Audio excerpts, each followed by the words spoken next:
أعوذ بالله من الشيطان الرجيم بسم الله الرحمن الرحيم يا أيها الذين آمنوا اتقوا الله حق تقاته ولا تموتن إلا وأنتم مسلمون واعتصموا بحبل الله جميعا ولا تفرقوا واذكروا نعمة الله عليكم إذ كنتم أعداء فألف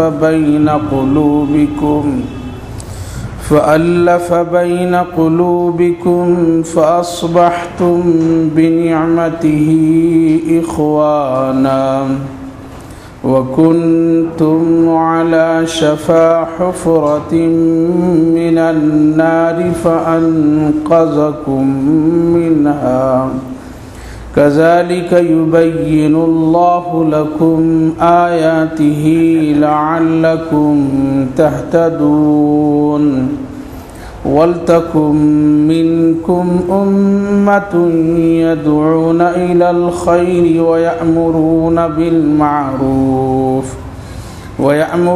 بالمعروف وينهون عن المنكر وأولئك هم المفلحون ولا تكونوا كالذين تفرقوا واختلفوا من بعد ما جاءهم البينات وأولئك لهم عذاب عظيم يوم تبيض وجوه وتسود وجوه فأما الذين اسودت وجوههم أكفرتم بعد إيمانكم فذوقوا العذاب بما كنتم تكفرون وأما الذين ابيضت وجوههم ففي رحمة الله هم فيها خالدون تلك آيات الله نتلوها عليك بالحق وما الله يريد ظلما للعالمين صدق الله العظيم يا أيها الذين آمنوا اتقوا الله حق تقاته ولا تموتن إلا وأنتم مسلمون اے ایمان والو اللہ سے ڈرو جیسا ڈرنے کا حق ہے ولا تموتن الا وانتم مسلمون اور تم مت مرنا مگر مسلمان ہی ہو کر واعتصموا بحبل اللہ جميعا ولا تفرقوا اور اللہ کی رسی کو سب لوگ مل کر کے مضبوطی سے پکڑ لو اور تفرقہ مت ڈالو وَاذْكُرُوا نِعْمَةَ اللَّهِ عَلَيْكُمْ اللہ کی نعمتوں کو یاد کرو جو کچھ تم پر ہے جبکہ تم ایک دوسرے کے دشمن تھے فَأَلَّفَ بَيْنَ قُلُوبِكُمْ پھر اللہ تعالیٰ نے تمہارے دلوں میں آپس میں محبتیں ڈال دی فَأَصْبَحْتُمْ بِنِعْمَتِهِ إِخْوَانًا پھر تم سب بھائی بھائی ہو گئے وَكُنْتُمْ عَلَى شَفَا حُفْرَةٍ مِّنَ النَّارِ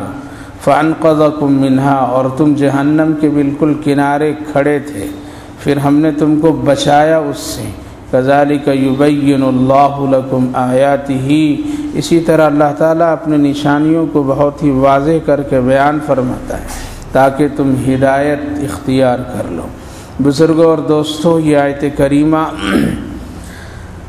اور اس سے پہلے جو آیتیں گزری ہیں جس میں اللہ تعالیٰ نے ایمان اور اس سلسلے میں حکم یہ دیا تھا کہ جب تم ایمان لے آئے ہو تو اب خبردار ایمان سے پلٹنا نہیں اسی پر قائم رہنا یا ایھا الذین آمنوا ان تطیعوا فریقا من الذین اوتوا الکتاب یردوکم بعد ایمانکم کے ذریعے اللہ نے فرمایا تھا کہیں ایسا نہ ہو کہ دنیا کا کوئی کافر و مشرک یہود و نصارہ اور دنیا کا کوئی دنیا دار آدمی کہیں تم کو ایمان کے بعد ایمان سے پلٹا نہ دے اور کہیں تم اس کی چمک دمک اور اس کے تمام ان کیفیتوں کو دیکھ کر کے کہیں تم اپنے ہاتھ سے ایمان کو کھو نہ بیٹھو۔ اس لیے خبردار، ایمان کے بعد ایمان سے پلٹنا نہیں، اسی پر قائم رہنا۔ یہ آیت کریمہ گزری تھی، اس کے بعد اللہ تعالیٰ نے اس آیت کریمہ میں خاص طور سے اس طرف توجہ دلایا کہ تم ایک کام تو یہ کرو کہ ہم سے تم ڈرتے رہنا، اور میرے سے ڈرنے کا حق ایسا ہے کہ اس کے سوا اور کسی سے ڈرنا نہیں چاہیے، کسی سے نہیں ڈرنا چاہیے۔ کیوں؟ اس لیے کہ یہ پورا ڈھانچہ، پورا جسم اور پورا ہمارا وجود کس نے بنایا؟ اللہ نے بنایا، کسی اور نے نہیں بنایا۔ یہاں تک کہ ماں باپ کا بھی اس میں دخل نہیں ہے۔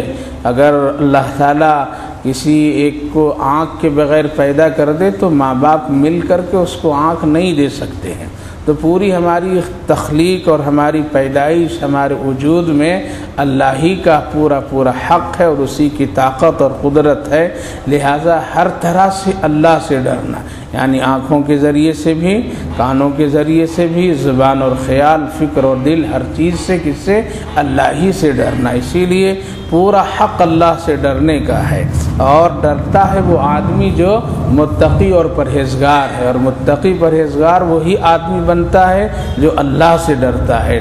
مطلب یہ ہے کہ ایک آدمی کے سامنے گناہ ہے اور وہ گناہ کرنے پر اختیار رکھتا ہے، اس گناہ کرنے پر اس کی طاقت ہے۔ مثلاً اٹھا اور اپنے جیب سے پیسے نکالا اور اپنی گاڑی میں گیا اور ایک شاندار شراب کی دکان میں داخل ہوا اور اپنے پیسے سے وہ شراب خرید کر کے لاتا ہے اور اپنے گھر میں اس کو اپنے گلاسوں میں ڈھال کر کے پینا شروع کرتا ہے۔ بتلائیے اختیار ہے اس کو؟ پوری اس کو چھوٹ ہے، کوئی روکنے والا نہیں، گھر کا کوئی فرد بھی نہیں روک رہا۔ اپنے پیسے سے گیا اور اپنے سے جا کر کے خرید کر کے لا رہا ہے، اور اس گناہ کرنے پر اس کو اللہ طاقت دیا ہے، اس کو طاقت دیا ہے۔ لیکن ایک بندہ اس طاقت کے باوجود بھی کیا کرتا ہے؟ شراب نہیں خریدتا ہے۔ اس طاقت کے باوجود بھی بندہ شراب نہیں پیتا ہے، اس طاقت کے باوجود اور اس قدرت کے باوجود بھی بندہ گناہ نہیں کرتا۔ کیوں؟ اس لیے کہ اللہ سے وہ ڈر رہا ہے، اللہ سے وہ ڈر رہا ہے۔ اختیار ہے ایک انسان کو کہ اس کو اپنے مرضی کے مطابق وہ زندگی گزار سکتا ہے، لیکن اپنی مرضی سے وہ زندگی نہیں گزار رہا۔ وقت ہو گیا نماز کا، دکان چھوڑ دیا، چلا آیا، لاکھوں کا کروڑوں کا مال چھوڑ دیا ہے دکان میں اور اٹھ کر کے مسجد کی طرف آ گیا۔ حالانکہ یہ چاہتا تو بیٹھے رہتا، کوئی اس کو روک نہیں سکتا، کوئی اس کو ٹوکتا نہیں، کوئی اس کو اٹھا کر کے جھنجھوڑ کر کے کوئی لا کر کے مسجد میں نہیں پہنچاتا۔ لیکن اب یہ بندہ اٹھ کر کے آ رہا ہے، یہ کیا ہوا؟ یہ تقویٰ ہے، یہ ڈر گیا ہے اللہ سے، اسی لیے اٹھ رہا ہے۔ اس کو یہ بات سمجھ میں آ گئی ہے کہ یہ دکان مجھے نجات نہیں دلا سکتی ہے، نجات کے لیے مجھ کو اللہ کے سامنے کھڑا ہونا ضروری ہے۔ تو میرے بھائیو بزرگوں، ایک بندے کو تقویٰ اس کو کہتے ہیں، اور ڈرنے والا انسان اس کو کہتے ہیں کہ اس گناہ کرنے پر اس بندے کو مکمل اختیار ہے، مکمل اختیار ہے، پورے اسباب ہیں اور سب کچھ ہے اس کے پاس، کسی چیز کی کمی نہیں ہے۔ ایک بڑی خوبصورت اور حسین عورت اس کے سامنے ہے، عورت بھی تیار ہے، مرد بھی تیار ہے، اور گناہوں کے سمندر میں دونوں ڈوب سکتے ہیں اور گناہوں سے دونوں اپنے دامن کو داغدار کر سکتے ہیں، کوئی بھی روکنے والا نہیں، دونوں مرضی کے مطابق گناہ کر سکتے ہیں۔ لیکن ایک مرد صرف اس لیے رک جا رہا ہے کہ نہیں، اللہ کا حکم ہے زنا نہیں کرنا۔ ایک عورت اس لیے رک جاتی ہے کہ اللہ کا حکم ہے زنا نہیں کرنا، اور پھر وہ دونوں اس گناہ سے بچ جاتے ہیں۔ کیا چیز بچایا؟ اللہ کے ڈر اور خوف نے بچا دیا اس کو، اللہ کے ڈر اور خوف نے اس کو بچایا۔ یہی ہے وہ تقویٰ اور یہی ہے وہ آدمی ڈرنے والا۔ تو اللہ کا حق یہ ہے کہ ہر جگہ جہاں تم کو اپنی طاقت پر گناہ کرنے کا پورا اختیار ہے، پھر بھی تم اللہ سے ڈر کر کے چھوڑ دیتے ہو، یہ ہے اللہ سے ڈرنے کا حق، یہ ہے اللہ سے ڈرنے کا حق ہے۔ اور ایک آدمی یوں ہی کہ چلو نہیں کر لیا چھوڑو، دوسرے سے مل جل کر کے ایک چیز کو یوں ہی سرسری ٹال دیا، پھر موقع ملے گا، مثلاً ایک آدمی دیکھ رہا ہے چلو ابھی شراب نہیں پئیں گے، چلو بعد میں چھپ کر کے پی لیں گے، کیا ہوا یہ آدمی ڈر نہیں رہا، یہ کس سے ڈر رہا ہے؟ یہ انسان سے ڈر رہا ہے۔ چلو ابھی لوگ دیکھ رہے ہیں، چلو ہم لوگ ابھی گناہ کا کام نہیں کریں گے، پھر کبھی کسی موقع پر چھپ کر کے لوگوں کے نظروں سے کر لیں گے۔ یہ آدمی ابھی اللہ سے ڈر نہیں رہا ہے، بلکہ اللہ سے ڈرنے کا حق تو یہ ہے کہ بند کمرے میں ڈرے، وہ چھپ کر کے پوری دنیا کی نظر اس کو دیکھ نہیں رہی ہو، پھر بھی وہ گناہ سے رک جاتا ہے۔ اس کو کیا کہتے ہیں؟ اللہ سے ڈرنا۔ ایک آدمی کو اپنے گناہ کرنے پر اپنی مرضی کا دخل ہے اور اس کو اس پہ اختیار ہے، لیکن وہ صرف اللہ سے ڈر رہا ہے۔ جیسا کہ حضرت امیر المومنین عمر فاروق رضی اللہ عنہ نے جب اپنے قافلے کے ساتھ میں جا رہے تھے، سفر کر رہے تھے، اور وقت کھانا آیا اور ضرورت بھوک کی تھی، جس کی بنیاد پر آپ ایک جنگل میں ٹھہرے اور ٹھہر کر کے پھر آپ کھائیں پیئیں، اور پھر ایک وقت آیا تو چرواہے کو دیکھا اور دیکھ کر کے آپ نے اس سے بات چیت کی، اور انہوں نے کہا کہ چرواہا کیا اچھا ہوتا تم ایک بکری ہم کو دے دیتے اور اس بکری کو ہم ذبح کرتے، پھر ذبح کر کے ہم اپنے ساتھیوں کو بھی کھلاتے اور تم کو بھی کھلاتے، تو کتنی اچھی بات ہوتی۔ تو چرواہا نے کہا کہ یہ تو میرے مالک کی بکریاں ہیں، میری نہیں، میں تو چرانے پر مقرر کیا گیا ہوں۔ حضرت امیر المومنین نے ازراہ امتحان اس سے پوچھتے ہیں، ارے تیرا مالک تو یہاں تو نہیں ہے، تیرا مالک تو کہیں اور ہے، یہ جنگل میں تو تمہارا مالک نہیں ہے، اگر ایک بکری تم مجھ کو دے دو گے اور جا کر کے کہہ دو گے کہ جنگل کی بھیڑیا آئی تھی اور کھا گئی، تو تیرا مالک تجھے سچا جانے گا، تجھ کو کوئی سزا نہیں دے گا، اور جاؤ یہ کہہ دینا، مالک مان لے گا۔ تو چرواہا کیا کہتا ہے؟ اے مسافر بھائی، این اللہ، اللہ پھر کہاں ہے؟ کہ جنگل میں نہیں، یہ ہے تقوی، یہ ہے تقوی۔ یہاں بھی وہ ڈر رہا ہے، یہاں بھی وہ خوف زدہ ہے اللہ کی پکڑ سے، اور اللہ کا جیسا ڈرنے کا حق ہے اس طرح سے وہ ڈر رہا ہے۔ حضرت امیر المومنین پیشانی پر بوسہ دیتے ہیں اور کہتے ہیں تم جیسا انسان جب تک روئے زمین پر رہے گا کبھی اللہ کا قہر اور عذاب نہیں اترے گا۔ تو میرے بھائیو بزرگوں، اللہ تعالیٰ نے فرمایا آمنوا اتقوا اللہ، اے ایمان والو ڈرو تم اللہ سے، حق تقاتی، جیسا کہ ڈرنے کا حق ہے، یعنی آدھے بیدے نہیں، تنہائیوں میں بھی اللہ سے ڈرو، آبادی میں بھی اللہ سے ڈرو، جہاں بھی تم رہو گناہ کرنے پر پورا اختیار ہے پھر بھی اللہ سے ڈرو، یہ ہے ڈرنے کا حق۔ ایسا نہیں کہ ابھی جیب میں پیسہ نہیں ہے تو چھوڑو ابھی شراب نہیں پیئیں گے، ابھی موقع نہیں ہے، جیب میں پیسے نہیں ہیں، چلو ابھی زنا نہیں کریں گے، چلو ابھی موقع نہیں ہے، مال نہیں ہے، وسعت نہیں ہے، طاقت نہیں ہے، چلو ابھی کچھ سیدھے سادے کام کر لیں گے۔ لیکن ایک موقع ایسا آیا کہ اللہ تعالیٰ نے مال دے دیا، ایک موقع ایسا ہے اللہ تعالیٰ نے جیب کو بھر دیا، اب کیا کرتا ہے بندہ؟ اسراف کرتا ہے، خوب خرچ کرتا ہے، فضول خرچیاں کرتا ہے۔ اب بندہ اپنے پیسے سے شراب پیتا ہے، پیسے ہے اس کے پاس میں، اب زنا کی طرف جاتا ہے، اب وہ گناہ اس سے خوب راستہ کھولتا ہے۔ تو کیا ہوا؟ یہ آدمی اللہ سے نہیں ڈر رہا ہے، مجبوری میں نہیں ڈرنا چاہیے اللہ سے، بلکہ کیا ہے؟ خوشی اور غم ہر حال میں اللہ سے ڈرنا چاہیے۔ اللہ اسی کی طرف اشارہ فرما حق تقاتی، حق تقاتی ولا تموتن الا وانتم مسلمون۔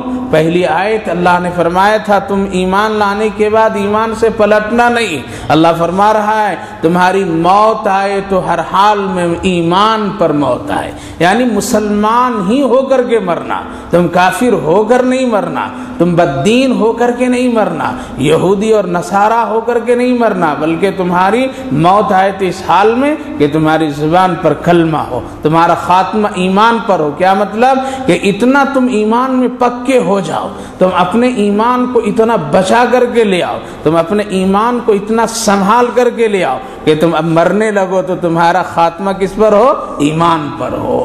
حق تقاتہ ولا تموتن الا وانتم مسلمون۔ یہ آیت کب پڑھی جاتی معلوم؟ نہیں معلوم؟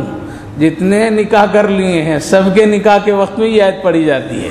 خطبہ نکاح کے بعد قرآن کی 3 آیتیں پڑھی جاتی ہیں، خطبہ پڑھا جاتا ہے مسنونہ، اس کے بعد میں قرآن کی 3 آیتیں پڑھی جاتی ہے۔ یا ایھا الناس اتقوا ربکم الذی خلقکم من نفس واحدہ وخلق منها زوجها وبث منهما رجالا کثیرا ونساء واتقوا اللہ الذی تساءلون بہ والارحام ان اللہ کان علیکم رقیبا. ایک آیت یہ جو سورۃ النساء کی سب سے پہلی آیت، اس کے بعد یہ آیت پڑھی جاتی ہے یا ایھا الذین آمنوا اتقوا اللہ حق تقاتہ ولا تموتن الا وانتم مسلمون. بھول جاتے ہیں، کسی کو پتہ نہیں، کسی کو معلوم بھی نہیں کہ کیا پڑھیں. یہ تو پڑھنا قاضی صاحب کا کام ہے، میرا تو نکاح کرنا ہے. اور نکاح خانیوں میں شریک ہونے والے وہ کہتے ہیں میرے اس پر میں کیا کام ہے، میرا تو کھانا بریانی کا کام ہے.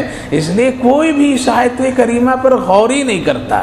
حضرت امیر المومنین عمر فاروق رضی اللہ عنہ پڑھاتے تھے پہلے سورۃ النساء کو، عورتوں کو پڑھاتے تھے، مردوں کو پڑھاتے تھے. پڑھ کر کے آؤ، سیکھ کر کے آؤ. جب تم تیار ہو جاؤ نکاح کے قابل، سمجھنے لگو کہ کیا کرنا ہے نکاح کے بعد، تب تمہارے نکاح ہم کریں، نکاح پڑھائیں گے. اور پوچھتے تھے. آج تو اگر استغفار بھی پڑھا ہو تو وہ پڑھ نہیں پاتا ہے، پڑھ بھی نہیں پاتا. تو یہ آیت کریمہ کہاں کسی کو معلوم.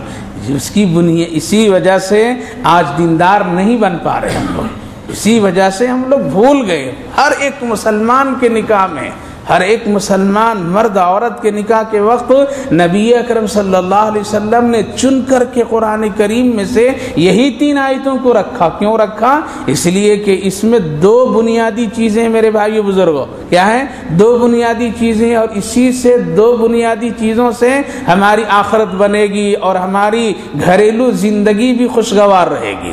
کیوں؟ ایک آدمی اگر اللہ سے ڈرے گا نہیں تو بیوی کو ستائے گا. ایک آدمی اگر اللہ سے نہیں ڈرے گا تو پھر اپنے گھر پر ظلم کرے گا. ایک عورت اگر اللہ سے نہیں ڈرے گی تو شوہر کی امانت میں خیانت کرے گی، شوہر کے مال میں خیانت کرے گی، بچوں کی صحیح تربیت نہیں کرے گی. اس لیے دونوں کو ڈرنا ضروری ہے. شوہر کو بھی ڈرنا ضروری ہے اور بیوی کو بھی ڈرنا ضروری ہے. اسی لیے آیت کریمہ کو نبی اکرم صلی اللہ علیہ وسلم نے پیش کر کے سنا دیا. اے ایمان والو، اے ایمان والیو، سنو، سب سے زیادہ تمہارے لیے ضروری ہے اللہ سے ڈرو، اور جیسا کہ ڈرنے کا حق ہے. اور وہ واقعہ تو یاد ہوگا کہ نبی حضرت امیر المومنین عمر فاروق رضی اللہ عنہ نے تو صرف اسی بنیاد پر تو اپنے گھر میں ایسی بہو لائے تھے.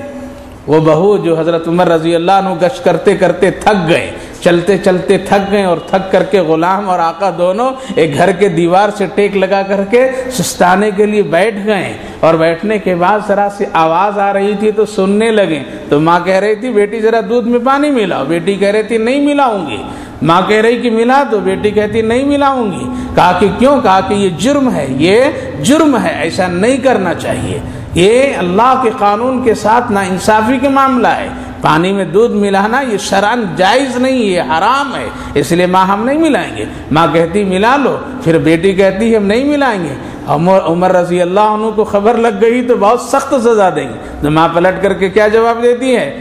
بیٹی یہاں عمر کہاں ہے؟ کون سن رہا ہے؟ نہ عمر سن رہے، نہ عمر کی پولیس اور ان کے کوئی آدمی یہاں سن رہے، اسی لیے ملا دو. تو بیٹی کیا جواب دیتی؟ آمنوا اتقوا اللہ حق تقاتہ کی نظر سے، اور اس پر ایمان اس پر جواب دیتی ہے اے ماں اگر عمر نہیں دیکھ رہا ہے تو عمر کا خدا دیکھ رہا ہے. حق تقاتہ اس کو کہتے ہیں. وہ ڈر رہی ہے یہاں بند کمرے میں. اسی لیے خطبے کے وقت میں اس آیت کریمہ کو پڑھا کر کے سنایا جاتا ہے کہ سنو، تم بیوی سے تعلق قائم کرنے جا رہے ہو، تم شوہر سے تعلق قائم کرنے کے لیے جا رہے ہو. خبردار موج و مستی کی زندگی نہیں ہونا، بلکہ تم ایک دوسرے کو ڈرنا ہے. اللہ کے اطاعت فرما برداری کرنے میں، بیوی کے حقوق ادا کرنے میں اللہ سے ڈرنا ہے. ایسا نہیں تم ظالم بن کر کے اس کو مظلوم بنا دینا. اور بیوی پر اس لیے نہیں کہ تم آزاد ہو، بلکہ اب تمہارے لیے ہر ایک چیز کو اطاعت شوہر اور اطاعت خداوندی، اطاعت رسول کے دائرے میں رہ کر کے تجھے زندگی گزارنی ہے. لہٰذا اس آیت کریمہ کو سنا کر کے یہ بتایا جاتا ہے کہ تم دونوں کو اللہ ہی سے ڈرنا ہے، تب تمہاری زندگی خوشگوار ہوگی. مثلا شوہر گھر سے باہر چلا گیا، اب گھر میں اکیلی بیوی ہے، وہ با اختیار ہے، چاہے شوہر کے مال کو ضائع کر دے، چاہے شوہر کے گھر میں کوئی چیز کا خیانت کر دے، چاہے اپنی عزت میں وہ خیانت کر دے. شوہر دیکھ نہیں رہا، کون دیکھ رہا ہے؟ اللہ دیکھ رہا ہے. اسی لیے اللہ نے فرمایا آمنوا اتقوا اللہ حق تقاتہ، تم اللہ سے ڈرنا۔ لہٰذا حضرت عمر رضی اللہ عنہ نشان لگائیں اور نماز پڑھائیں، غلام کو بھیجیں، جاؤ جہاں بیٹھے تھے ہم دونوں نے وہاں پہ جا کے دیکھو نشان لگا کر کے آیا ہوں، ماں بیٹی اندر ہے، ذرا بلا کر کے لے، اور بلا کر کے لاتے ہیں تو حضرت عمر کہتے ہیں سزا دینے کے لیے نہیں بلایا ہوں بلکہ صرف اس لیے بلایا ہوں تم اپنی اس بیٹی کا نکاح میرے بیٹے سے کر دو۔ بس کیا خوبی دیکھیں، آمنوا اتقوا اللہ حق تقاتی، یہ خوبی ہے، یہ اللہ سے ڈر رہی ہے بند کمرے میں، یہ اللہ سے ڈرنے والی ہے بند کمرے میں، اور جو بند کمرے میں ڈرے گی وہ باہر بھی ڈرے گی۔ باہر تو دو ڈر ہے، ایک انسانوں کے دیکھنے کا ڈر ہے اور ایک اللہ کا ڈر ہے، اور بند کمرے میں صرف اللہ ہی کا ڈر ہے اور کسی کا نہیں ہے۔ لہذا تو عمر رضی اللہ عنہ نے اپنے بیٹے سے فوراً نکاح کروایا۔ نکاح کرانے کے بعد میں کیا کہتے ہیں، بیٹی وہ جملہ میری پوری زندگی کان میں یہ کہتے رہنا تم، لہذا جب میں گھر میں داخل ہوں تب بھی تم مجھ سے کہنا اے یہی جملہ، عمر نہیں دیکھ رہا عمر کا خدا دیکھ رہا ہے، اور جب میں گھر سے باہر ہوں نکلنے لگوں تب بھی تم کھڑی ہو کر کے سلام کے بعد یہی کہنا عمر نہیں دیکھ رہا عمر کا خدا دیکھ رہا ہے۔ اللہ اکبر، تاکہ عمر باہر بھی خدا سے ڈرے، عمر گھر کے اندر بھی خدا سے ڈرے۔ آج اگر کوئی بہو اپنے خسرو کو کہہ دے کہ نماز آپ نہیں پڑھتے ہیں، پڑھنا چاہیے تھا، تو یہ بہت بدچلن ہو گئی ہے، بہت بولنے لگی، ادب احترام نہیں ہے اس کو، ہم کو یہ سمجھا رہی ہے۔ ہائے ہائے، آج ایسا ایمان ہو گیا ہم لوگوں کا، آج ایسے ہمارے گھروں کے کردار ہو گئے۔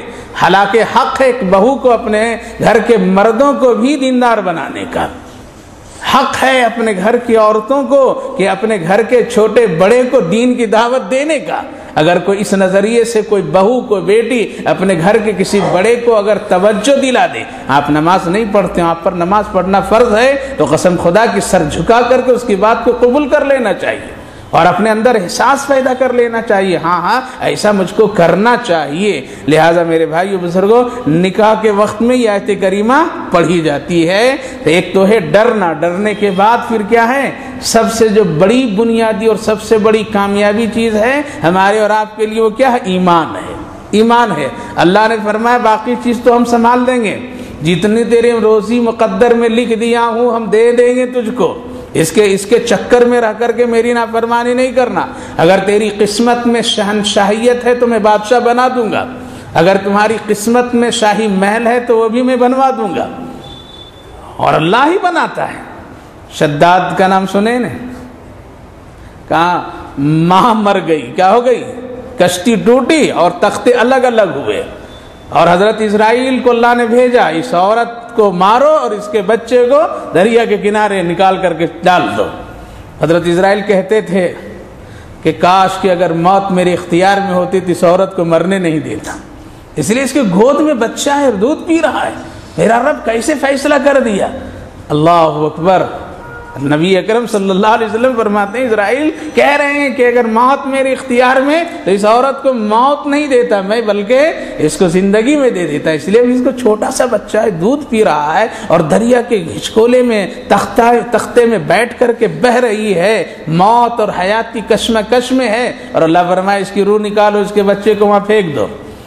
پھینک دیا، پھینکنے کے بعد وہ شداد کون بنا، اللہ اکبر، اتنا بڑا مالدار بنا، اتنا بڑا مالدار بنا، شہنشاہ وقت کا بنا، اور پھر ایسا بنا، اللہ اکبر، اس دنیا میں جنت اس نے بنائی، اور بنا کر کے کہا اے لوگو تم اس جنت کو بھی دیکھے نہیں، میری جنت کو دیکھ کر مجھ پر ایمان لاؤ۔ دیکھیے یہ ہے خدا کی شان۔ اس لیے میرے بھائیو بزرگوں، جتنی مقدر کی روزی ہے وہ مل کر کے رہے گی، جو مقدر کی روزی ہے وہ آئے گی۔ اگر ہے محل میں رہنے کی قسمت تو جائیں گے، اس میں رہیں گے، اور اگر جھوپڑی میں رہ کر کے زندگی کا خاتمہ ہے تو اسی طرح گزرے گی۔ اس لیے آج ہزاروں ایسی مثالیں ہیں، لوگ جس طرح سے کما رہے ہیں ان کا مزاج ویسے ہی، وہ ایسی چھوٹی موٹی چیزوں میں گزار لیتے ہیں، لیکن ایک آدمی کی مقدر میں ہے تو وہ بن جاتا ہے اور اللہ بنا دیتا ہے۔ اس لیے اللہ تعالیٰ نے بیچ میں نہیں فرمایا تم اپنے گھر کی حفاظت کرنا، تم اپنے مال اسباب کی حفاظت کرنا، تم اپنے آل اولاد کی حفاظت کرنا، بلکہ کیا فرمایا، اپنے ایمان کی حفاظت کرنا، اپنے ایمان کی حفاظت کرنا۔ چنانچہ وہ شداد جب اس کو اللہ تعالیٰ نے موت دیا تو حضرت اسرائیل اب یہ کہہ رہے ہیں اگر اللہ مجھے ہاتھ میں موت کے اختیار دے دیتا تو ابھی اس کو موت ہم نہیں دیتے آئے. دونوں ماں کے مارنے میں بھی اور اس کو بھی مارنے میں. جب جنت اس نے بنا لی ہے اور جنت کو دیکھنے کے لیے جب گیا اور ایک قدم اندر ہے ایک قدم باہر ہے, اللہ نے فرمایا روح نکالو اس بدماش کی, نکالو. میری جنت کے مقابلے میں جنت ہمارے ٹکر میں دریا کے جھونکوں سے نکال کر کے دولت اس کے قدموں میں ہم نے دیا, اس کو ایسا دماغ ہم نے دیا کہ اب میرے اس چیزوں سے کھیلنے لگا اور پھر میرے مقابلے میں آ گیا, لہٰذا اب اس کو مارو, اندر دیکھنے مت دو. لہٰذا موت وہیں آئی. اللہ نے پوچھا تھا کس کو مارنے میں جو ترس آیا, تو کہا کہ اس عورت کو مارنے میں ترس آیا تھا اور شداد کو مارنے میں ترس آیا تھا. کہا کہ عورت کو مارنے میں کیوں؟ کہا اس کا بچہ کو کون پالتا؟ کہا اللہ نے فرمایا وہی بچہ تو شداد نے بنا دیا حضرت اسرائیل کا. اللہ اکبر, اگر تیری شان ایسی ہے تو پھر کوئی غم مجھے نہیں. اسی لیے حضرت بلال حبشی رضی اللہ عنہ کہتے تھے اے اللہ اگر ہدایت تو کسی انسان کے ہاتھ میں دیتا تو شاید مجھ کو ایمان ملتا, شاید کچھ مجھ کو ایمان ملتا. کیوں؟ میں بہت غریب, بہت کالا کلوٹا, بدصورت, تو لوگ تو خوبصورتی کو دیکھ کر کے ایمان دے دیتے, لوگ مالداری کو دیکھ کر کے ایمان دے دیتے, لوگ کسی کی قدر اور منزلت کی بنیاد پر دے دیتے. اے اللہ تیری شان ہے کہ تو ایمان اور ہدایت کیا کیا اپنے ہاتھ میں رکھا, اسی لیے بلال آج محمد رسول اللہ کا غلام بنا ہوا ہے, غلام بنا ہوا ہے. تو میرے بھائی بزرگوں, اللہ تعالیٰ نے فرمایا وَلَا تَمُوتُنَّ إِلَّا وَأَنْتُمْ مُسْلِمُونَ. تمہاری کامیابی اس میں نہیں ہے کہ تم بڑے شاندار گھر میں ہو, تمہاری کامیابی اس میں نہیں ہے کہ تمہاری بیوی بڑی خوبصورت ہے, تمہاری کامیابی اس لیے نہیں ہے کہ تیرا شوہر بہت ہی بڑا تاجر اور بہت بڑا فنکار ہے. تمہاری کامیابی اس میں ہے وَلَا تَمُوتُنَّ إِلَّا وَأَنْتُمْ مُسْلِمُونَ, کہ تم مرو اور تمہارا خاتمہ ایمان پر ہے تب تمہاری کامیابی. اور اگر تمہارا خاتمہ ایمان پر نہیں ہوا اور تم کفر کی حالت میں مرے, کیسے پتہ چلتا ہے؟ اللہ کے رسول ارشاد فرماتے ہیں صلی اللہ علیہ وسلم ایک وہ زمانہ آئے گا صبح مسلمان شام کو کافر, شام کو کافر. ایک وہ زمانہ آئے گا شام کو مسلمان صبح کافر. اور ایک زمانہ آئے گا ایسا کہ روح تو مسلمان کے گھر میں نکلے گی, جنازہ مسلمان پڑھیں گے اور قبرستان مسلمانوں کے دفن کیے جائیں گے, دفن کرنے والے مسلمان, لیکن حقیقت میں وہ کیا ہوگا؟ وہ مسلمان نہیں ہوگا, اس کے قلب سے ایمان نکلا ہوا ہوگا, اس کا دل خالی ہوگا ایمان سے, اس کا صرف ڈھانچہ, اس کی شکلیں, اس کے نام ہے مسلمان, لیکن اندر وہ کیفیت نہیں ہوگی اور وہ ایمان پر اس کا خاتمہ نہیں ہوگا. اور وہ کل قیامت کے دن مسلمانوں کے صفوں میں نہیں اٹھائے جائیں گے بلکہ کافروں کے صف میں اٹھائے جائیں گے. اور اس وقت میں وہ لوگ کہیں گے ارے تو دنیا میں مسلمان تھا, آخر تم ادھر کیوں جا رہا ہے؟ جیسا کہ ایک شخص نے خواب میں دیکھا تھا ایک یہودی کو, کہا کہ ارے تو جنت میں کیسے ٹہل رہا ہے؟ کہا تو کافر ہے, تو یہودی ہے, کلمہ تو نہیں پڑھا کبھی, اور تم پھر جنت میں کیسے ٹہل رہا؟ اور جنت اللہ تو مومنوں مسلمانوں کے لیے بنایا. کہا کہ مرنے سے پہلے پہلے اللہ نے مجھ کو کلمہ پڑھنے کی توفیق دے دیا تھا اور اللہ نے مجھ کو کلمے پر خاتمہ دیا ہے. یہ معلوم میرے کسی رشتہ دار گھر والوں کو نہیں ہے, لیکن میری روح کلمے کے پر نکلی ہے. اور اس کی وجہ یہ ہے کہ میرے بچے جب مسلمان بچوں کے ساتھ کھا پی رہے تھے رمضان میں, اور مسلمان بچے دوست ان کے سب روزے دار میں تھے, تو اس وقت میں نے اپنے بیٹے کو ڈانٹ دیا تھا خبردار رمضان کا احترام کرنا, یہ اللہ کا مقدس مہینہ ہے اور کسی روزے دار کے سامنے کھانا نہیں. اللہ نے فرمایا تمہاری اسی ادا کو میں نے پسند کر کے تجھے کلمے پر خاتمہ دے رہا ہوں, تو جنت میں ٹہل رہا ہے. لیکن ایک ایسی جماعت ہوگی میرے بھائیو بزرگوں, ایسے لوگ ہوں گے کل قیامت کے دن. آج ہم اس کو مسلمانوں میں شمار کر رہے ہیں, آج ہم اس کو مسلمانوں میں دیکھ رہے ہیں, آج ہم ان کو مسلمانوں میں اپنے نام اور سب چیزیں جان رہے ہیں, لیکن کل قیامت کے دن وہ بچھڑے ہوئے ہوں گے, ان کی ٹولی کہیں کافروں کی طرف ہوگی اور یہ حسرت سے پھر دیکھیں گے ارے تم تو مسلمان تھے دنیا میں, یہاں تم ایسے کیسے چلے گئے؟ اللہ کے رسول نے فرمایا خاتمہ اس کا ایمان پر نہیں ہوا تھا.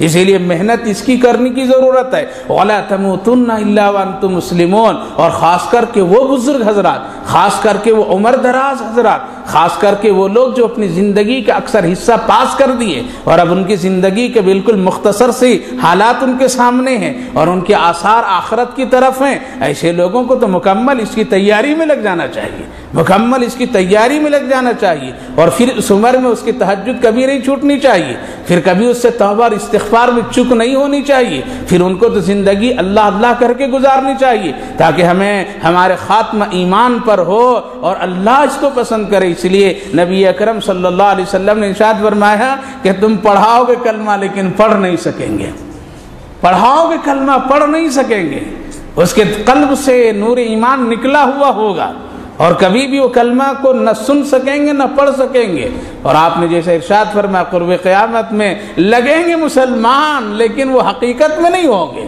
پڑھیں گے لوگ قرآن لیکن ان کے حلق سے قرآن نیچے نہیں اترے گا، نہیں نیچے اترے گا، وہ قرآن بڑی عمدہ اور بڑی شاندار پڑھیں گے لیکن کیا ہوں گے، وہ عمل سے بالکل عاری اور خالی ہوں گے۔ اگر دیکھنا ہے تو آج دیکھ لیجئے قدوس صاحب عیدگاہ میں کیا کریں گے، قدوس صاحب عیدگاہ میں دیکھ لیجئے ہمارے ملک کے قرہ نہیں ہوں، ماشاءاللہ ہمارے ملک میں قرہ حضرات ہوں یا علماء حضرات ہوں اتنی تو قدر کرتے ہیں کہ الحمدللہ ان کے چہرے پر سنت رسول زندہ رہتے ہیں، لیکن دیکھیے لاکھوں خرچ کیا گیا ہوگا، کتنے لاکھوں خرچ کر کے باہر ملکوں سے قرہ حضرات کو بلایا گیا ہے اور کتنے اس کے اوپر ایڈورٹائز ہوئے ہیں، کیا کیا شکلیں بنی ہیں میرے بھائی بزرگوں، لیکن ان قرہ حضرات کو غور سے ذرا دیکھو کہ ان کے چہرے پر رسول اللہ کی سنت نہیں ہے، سنت نہیں ہے۔ کیا کوئی نبی نے ایسا کیا ہے؟ کیا کسی رسول کے ایسا عمل ہے؟ آخر ان کے چہرے پر سنت کیوں نہیں آئی؟ آخر رسول اللہ کی یہ چیز کو اس نے کیوں نہیں پسند کیا؟ وجہ اس کی یہی ہے، نبی نے فرمایا قرآن تو اچھا پڑھیں گے لیکن عمل سے خالی ہوں گے، عمل سے خالی ہوں گے، عمل سے خالی ہوں گے، ان کا دل میں قرآن نہیں اترے گا، ان کی زبان سے نکلیں گے۔ آج یہی ہے، پورا مصر ایسا تھا، پورا عراق ایسا تھا، اسی لیے وہ تباہی و بربادی آئی ہے کہ جب وہاں کے ائمہ اور علماء نقلی داڑھی لگا کر کے نماز پڑھانے لگے، اللہ کا عذاب اترنے لگا وہاں پر میں اور غیر اس پر قابض ہو گئے، یہاں تک کہ لوگ کیے۔ آج ایسے حضرات کو بلا کر کے اور بڑی شاندار قرات کی محفلیں بنائی جا رہی ہے اور پھر ایک تاثر لوگ دیتے ہیں، حضرات دیکھو اتنا اچھا قرآن اس نے پڑھا نے، وہ نہیں سنت رکھا، ہم نہیں رکھتے تو آپ ہم کو بولتے ہیں داڑھی منڈا۔ یہ تاثر لوگوں کے دلوں میں ذہنوں میں، لیکن یاد رکھیے چاہے کتنا اچھا قرآن پڑھنے والا ہو، چاہے کتنا اچھا بیان کرنے والا ہو، لیکن اگر محمد الرسول اللہ کی سنت نہیں رکھا وہ تو حقیقت میں وہ ابھی پکا مسلمان نہیں ہے اور عمل کرنے والا نہیں۔ جو قرآن اچھا پڑھے، جو قرآن صحیح جانے، جو قرآن کے اوپر ماہر ہو، اس کو تو سب سے پہلے کہ اللہ نے فرمایا اطیعوا اللہ و اطیعوا الرسول، میرے رسول کی اطاعت کرو، تو داڑھی میں اطاعت ہے یا نہیں ہے؟ داڑھی میں بھی رسول اللہ کی اطاعت ہے، رسول اللہ کی اس میں بھی اطاعت کرنا۔ خیر تو میں عرض یہ کر رہا ہوں میرے بھائیو بزرگوں، ایمان بہت بڑی قیمتی چیز ہے۔ کیا ہے؟ ایمان بہت بڑی قیمتی چیز ہے، اس کے بچانے کے لیے اپنے آپ کو تیار کرنا پڑے گا، تیار کرنا پڑے گا۔ اس میں نہ بیوی ساتھ دے گی، نہ اس میں شوہر ساتھ دے گا، نہ اس میں باپ حصے دار بنے گا، نہ اس میں بچے حصے دار بنیں گے۔ کلمہ پڑھنا نہیں آئے گا تو سب گھر والے مل کر کے کلمہ 1000 پڑھ دیں، 1,00,000 پڑھ دیں، اس کو فائدہ نہیں ہوگا۔ ہاں اگر ایمان پر اس کا خاتمہ ہے تو ایک مرتبہ سبحان اللہ کہہ کر کے سال ثواب کر دیں گے، اس کی مغفرت ہو سکتی ہے۔ لیکن اگر اس کا کلمے پر خاتمہ نہیں ہوا ہے، 1 کروڑ لا الہ الا اللہ پڑھ کر کے بخش دے، اس کو فائدہ نہیں ہوگا، نہیں ہوگا۔ لہذا کون جانے مرنے کے وقت میں پڑھا یا نہیں پڑھا، اور اب تو حالت ایسی ہو جاتی ہے مرنے والوں کی۔ پہلے دور اور زمانہ ایسا ہوتا تھا، بات چیت ہوتی تھی، نصیحتیں ہوتی تھی اور کلام ہوتا تھا، سنایا جاتا تھا، کہا جاتا تھا، وصیتیں لکھی جاتی تھی، پھر مرنے والا مرتا تھا۔ اب تو آنن فانن کام ہوتا ہے، اور پھر اب تو ایسا ہوتا ہے کہ زبان مہینوں سے بند ہو جاتی ہے، اب تو ایسا ہوتا بول نہیں پاتا ہے۔ اب تو مرنے والا ICU میں جا کر کے وہ پہلے سے مر جاتا ہے اور اس کا اتا پتہ بھی نہیں ہوتا ہے، ڈاکٹر اس کو زندہ کہتے ہیں لیکن وہ کب مر جاتا ہے۔ لہذا کلام نام اور کلمہ پڑھنے کا، لیکن یہ سب قدرتی چیز ہے۔ یہ کیا ہے؟ قدرتی چیز ہے میرے بھائیو بزرگوں۔ اگر ایمان ہے تو اللہ کلمہ پڑھا ہی کر کے موت دے گا، اور پھر وہ دو فرشتے جو آ رہے ہیں اپنی جماعتوں کے ساتھ میں، ایک کلمے پر خاتمہ جس کا ہوا ہے اس کا لے جانے والا الگ، اور جس کا کلمے پر خاتمہ نہیں ہوا ہے اس کے لے جانے والا الگ۔ اگر وہ کلمے پر خاتمہ ہوا ہے تو وہ فرشتے لے کر کے جا رہے ہیں جو ایمان والے فرشتے اور ایمان والوں کو لے کر کے جاتے ہیں۔ تو میرے بھائی بزرگوں، یہ خاموشی چیز ہے، اپنا ہی یہ سب کچھ جھیلنا پڑے گا۔ اسی لیے اس دنیا میں اپنے ایمان کی حفاظت کرو۔ کیا کرو؟ حفاظت کرو۔ وَلَا تَمُوتُنَّ إِلَّا وَأَنْتُمْ مُسْلِمُونَ۔ خبردار تمہاری موت آئے تو کس پر آئے؟ تمہاری موت آئے تو ایمان پر۔ حضرت یعقوب علیہ السلام بلا لیتے ہیں اپنے بیٹوں کو، حضرت ابراہیم علیہ السلام بلا لیتے ہیں اپنی اولاد کو، اور پھر وصیت کرتے ہیں، بیٹا خبردار سنو، میرے بعد تم کس کی عبادت کرو گے؟ سارے بیٹے کے مل کر کے کیا کہتے ہیں؟ اللہ کی عبادت کروں گا۔ ارے کون سی اللہ کی؟ بہت سارے لوگ اللہ بنا لیے ہیں۔ پھر حضرت یعقوب پوچھتے ہیں کون سا معبود؟ بہت سارے معبود بنا لیے ہیں۔ پتھر پوجنے والا بھی کہتا ہے یہ ہمارا معبود، دیوی دیوتا کرنے والا بھی کہتا ہے ہمارا معبود۔ کس معبود پر تم عبادت کرو گے؟ تو پھر وضاحت کرتے ہیں بیٹے، ابراہیم کی معبود پر، اسماعیل کی معبود پر، اسحاق کے رب پر، ہم ان لوگوں جن لوگوں نے اللہ ان کو سمجھا ہے ہم انہی کو عبادت کریں، انہی کی عبادت کریں گے۔ تو میرے بھائیو بزرگوں، ایک بڑے کا حق ہے اپنے چھوٹوں کو نصیحت کر دینا، بتانا تم اپنے ایمان کی حفاظت کرو، اللہ ہی کی عبادت کرو۔ لہذا ایمان ایک ایسی لطیف چیز ہے اور اتنی قیمتی چیز ہے، اس کا احساس تو زندگی میں چلتے پھرتے نیک لوگوں کا ہوتا ہے، لیکن اس کی قیمت کی قدر تو کب معلوم ہوگی؟ جب آنکھ بند ہونے کا وقت آئے گا، وقت آئے گا اس وقت میں۔ اسی لیے وَلَا تَمُوتُنَّ إِلَّا وَأَنْتُمْ مُسْلِمُونَ۔ اب اس ایمان کو بچانے کے لیے اور اس کو محفوظ رکھنے کے لیے کیا کرنا پڑے گا، اور کیسے معلوم ہو کہ ہمارا ایمان بچ رہا ہے؟ کوئی ڈاکٹر سند نہیں دے گا تیرا ایمان بہت بچ رہا ہے، بلکہ بچنے کا اور جاننے کا کیا ہے؟ آنکھوں سے اگر گناہ کا خطرہ ہے، آنکھ اگر بچ گئی تو کیا ہوگا؟ ایمان ہے۔ زبان اگر گناہ کے کام کر رہی ہے، غیبت کر رہی ہے، گالی دے رہی ہے، کسی کو برا بھلا بول رہی ہے، کسی کی شکوے شکایت کر رہی ہے، تو سمجھ لیجئے ابھی ایمان زبان کا کام نہیں کر رہا ہے، ایمان زبان سے نکلا ہوا ہے۔ اور اگر یہ زبان بچ رہی ہے تو کیا سمجھیے؟ ایمان زبان میں ہے، اسی لیے یہ گناہ سے بچ رہی ہے۔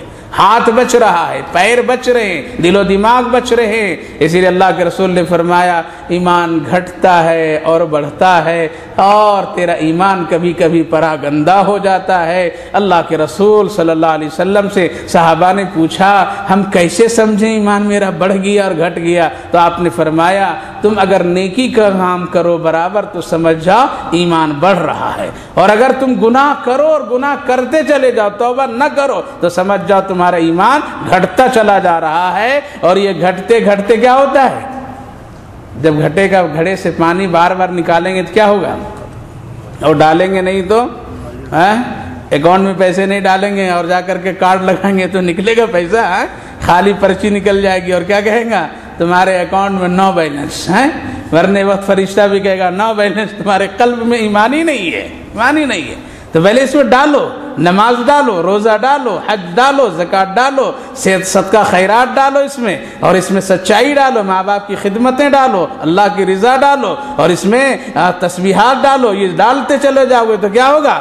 بیلنس بڑھتا چلا جائے گا اور ایمان مضبوط ہو جائے گا۔ پھر کوئی دنیا کی طاقت نہیں ہے کہ کلمہ پڑھنے والا مر رہا ہے اور کلمہ پر وہ پڑھ کر کے مرنا چاہ رہا ہے، کوئی پوری دنیا کی طاقت اس کو نہیں روک سکتی ہے، کوئی نہیں روک سکتی۔ اور پوری دنیا کی طاقت مل کر کے اس کلمہ پڑھنے والے کو پڑھانا چاہے، اور اگر اس کا ایمان نہیں ہے اندر تو پھر وہ کیا ہوگا؟ نہیں ہوگا۔ موبائل میں سم کارڈ بھی ہے، سب کچھ ہے، ٹاور بھی پورا ہے، لیکن اگر بیلنس نہیں ہے تو جائے گا؟ بٹن دباتے رہیے، وہ کوئی نہیں، کیا ہوا؟ بات نہیں ہو پائے گی۔ ادھر والا کہہ رہا ہے کہ بات کرو، نہیں ہو پا رہی بات، کیوں؟ بیلنس اس میں نہیں ہے۔